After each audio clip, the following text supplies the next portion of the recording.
এদিকে দিনাজপুরের সবজির বাজারে এখনও স্বস্তি ফেরেনি। অধিকাংশ সবজির দাম চড়া থাকায় ক্রেতাদের বাড়তি খরচ গুনতে হচ্ছে। আর এই বিষয়ে বিস্তারিত জানাতে দিনাজপুর শহরের সবচেয়ে বড় খুচরা ও পাইকারি কাঁচা বাজার বাহাদুর বাজার থেকে যুক্ত আছেন সহকর্মী কঙ্কন কর্মকার।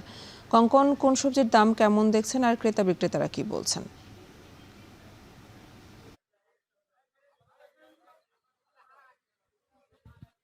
বাহাদুর বাজার মূলত এটি দিনাজপুর শহরের সবচেয়ে বড় পাইকারি বাজার। শহরের ভিতরে যে কয়টি বাজার আছে এখান থেকেই মূলত বিক্রি হয় এবং সেখান থেকে খুচরা বিক্রি হয়। তো আমি আজকে সকাল থেকে দেখছিলাম যে এখানে মূলত যে জিনিসটি সবচেয়ে দাম কম সেটি হলো লেবু। ১ থেকে ২ টাকা প্রতি পিস বিক্রি হচ্ছে এবং সবচেয়ে দামি যে সবজি সেটি হলো মরিচ।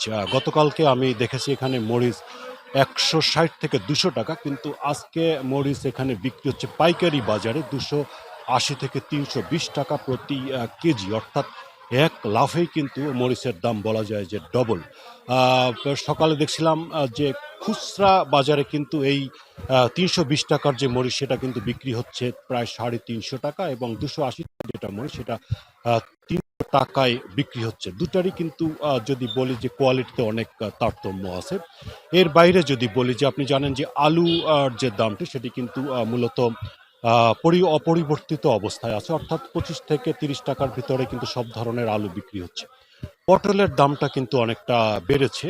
যেটি দেখেছি আগে এখানে পটলের দাম ছিল মোটামুটি ৩০ থেকে ৪০ টাকা, কিন্তু আজকে ৫৫ থেকে ৬০ টাকা প্রতি কেজি বিক্রি হচ্ছে।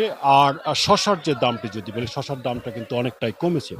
গত সপ্তাহে শসার দাম ছিল ১০০ থেকে ১২০ টাকা প্রতি কিলো। আজকে কিন্তু বাজারে ৫০ থেকে ৪০ টাকার ভিতরে কিন্তু কোয়ালিটি ভেদে কিন্তু শসা পাওয়া যাচ্ছে।